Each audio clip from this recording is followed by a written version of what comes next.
Imagine que você encontra um livro numa livraria. Na contracapa, está escrito que é a história de um povo guiado por seu Deus. Você começa a ler.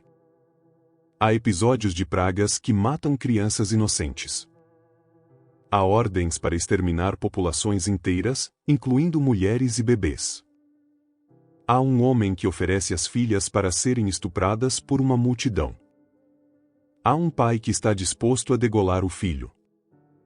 Se esse livro fosse de ficção científica ou fantasia, você provavelmente diria que o autor exagerou na violência. Que o vilão é simplesmente cruel demais para ser crível. Mas esse livro não é ficção. É o livro mais vendido de todos os tempos. E o personagem que ordena essas coisas não é apresentado como vilão. É apresentado como Deus. Muita gente leu esses trechos e passou por eles sem parar.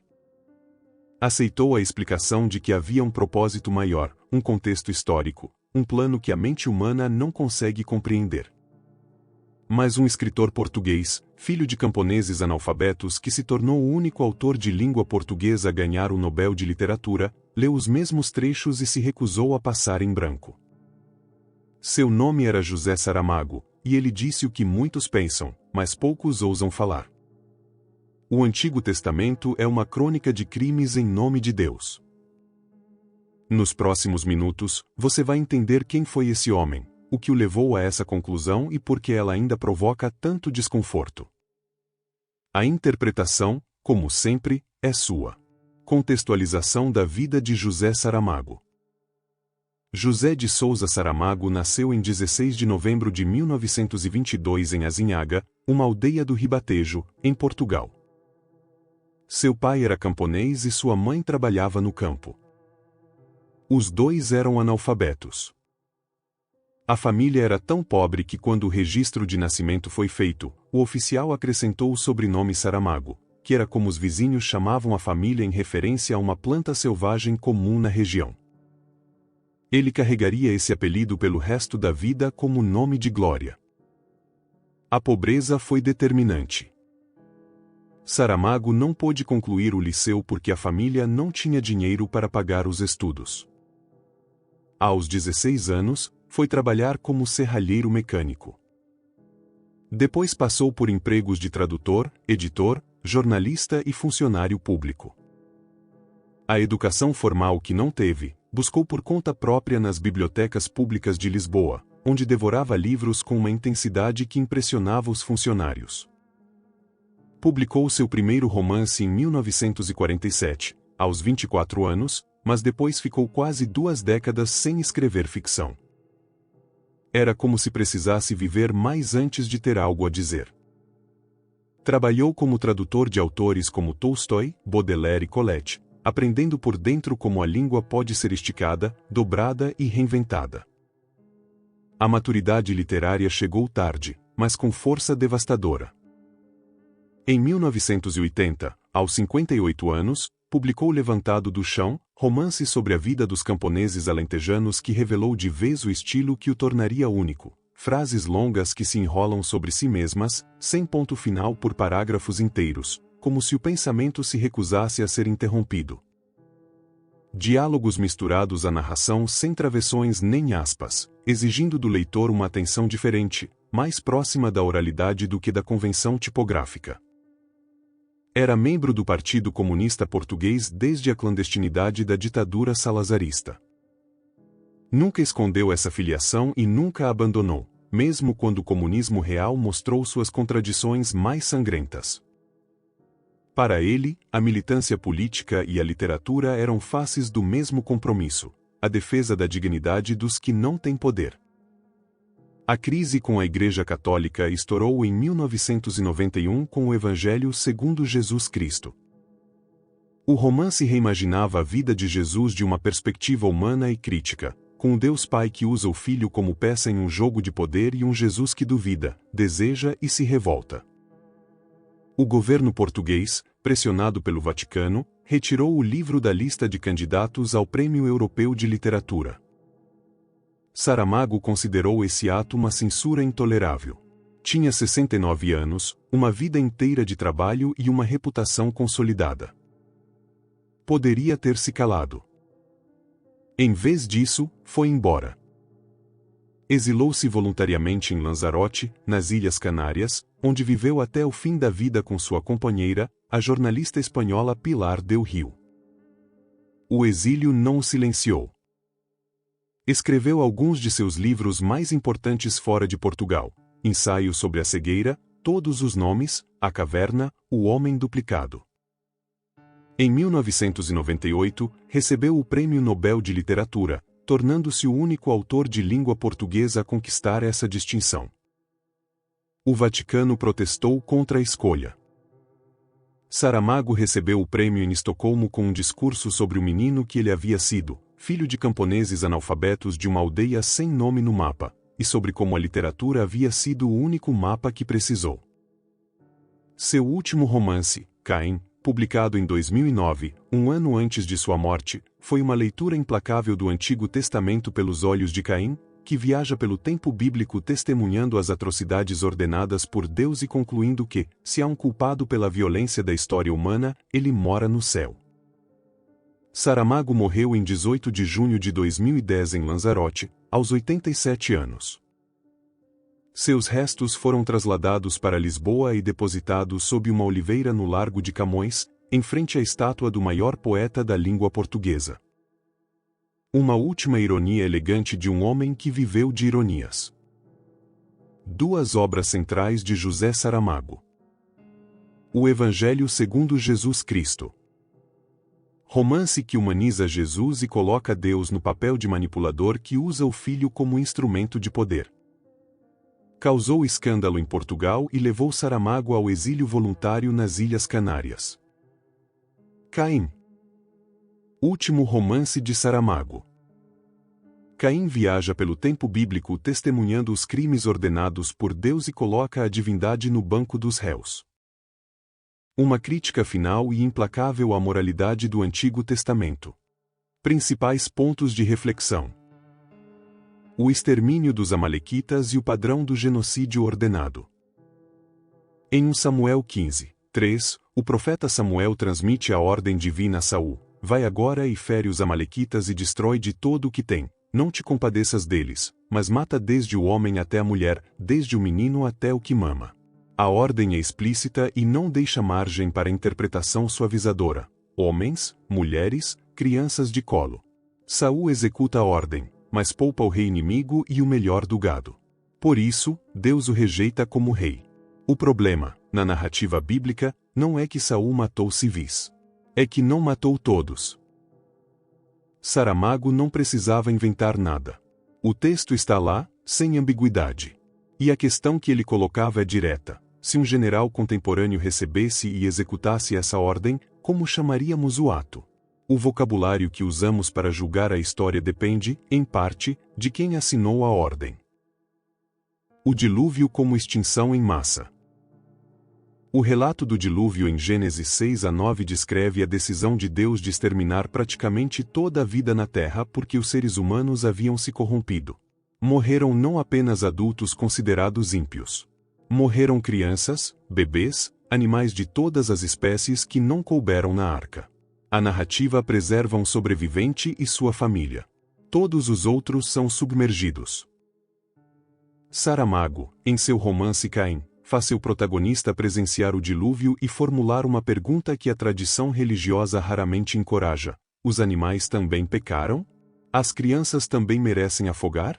A resposta teológica padrão é que Deus é soberano sobre a criação. Saramago argumentava que soberania sem responsabilidade moral não é grandeza divina. É poder bruto. Jó como cobaia de uma aposta divina. O livro de Jó é frequentemente celebrado como uma das explorações mais profundas do sofrimento na literatura mundial. Mas Saramago lia o mesmo texto e enxergava algo perturbador na premissa: Deus e Satanás fazem uma aposta usando a vida de um homem justo como moeda. Jó perde os filhos, a saúde, os bens. A família não sobrevive ao teste. No final, Deus restitui tudo a Jó, inclusive filhos novos, como se os filhos mortos fossem itens substituíveis. Para Saramago, essa estrutura narrativa revela uma visão dos seres humanos como peças em um jogo que não controlam e cujas regras não conhecem. A restauração final de Jó não apaga o sofrimento real que ele atravessou nem ressuscita os filhos que morreram. A pergunta que Saramago colocava: que tipo de amor opera assim? A escravidão regulamentada por decreto divino. Levítico 25, 44-46 estabelece as regras para a posse de escravos com uma clareza que não admite interpretação metafórica. Os escravos que possuirdes serão dos povos que estão em derredor de vós, deles comprareis escravos e escravas. Podereis legá-los a vossos filhos depois de vós, como propriedade perpétua. O texto não condena a escravidão. Regulamenta-a como uma instituição aceita e sancionada. Durante séculos, esse e outros textos semelhantes foram citados por teólogos e políticos para justificar o tráfico de africanos nas Américas. Bispos abençoavam navios negreiros. Sermões argumentavam que a escravidão era bíblica, portanto, legítima. Saramago não precisava especular sobre as consequências da crônica que ele criticava. Elas estavam documentadas na história. As pragas do Egito e as vítimas invisíveis. As 10 pragas narradas em Êxodo são apresentadas como demonstração do poder divino e como instrumento de libertação do povo hebreu. Mas Saramago chamava atenção para quem paga o preço dessa demonstração.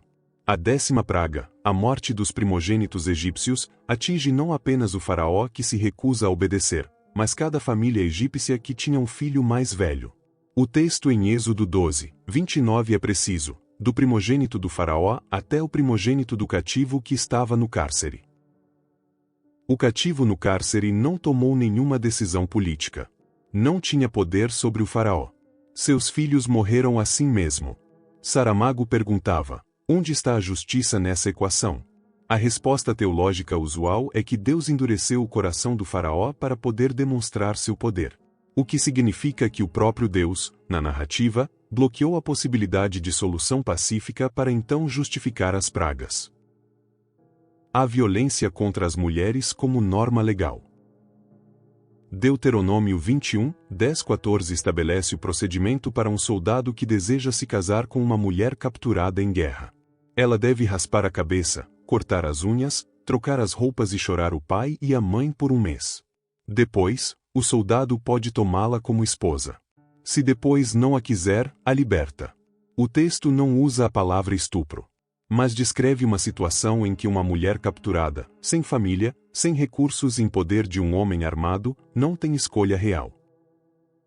Saramago cresceu em uma sociedade fortemente moldada pelo catolicismo e conhecia de perto como textos sagrados moldavam as expectativas sobre o papel da mulher. A crônica que ele criticava não era apenas história antiga.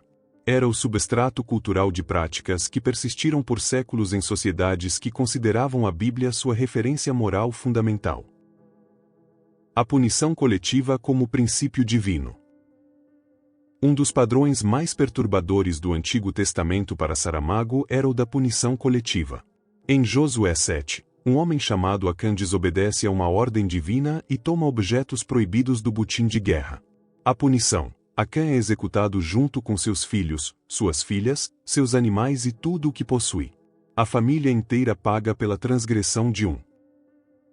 Esse princípio de culpa coletiva aparece repetidamente no Antigo Testamento e está em tensão direta com qualquer noção moderna de justiça individual.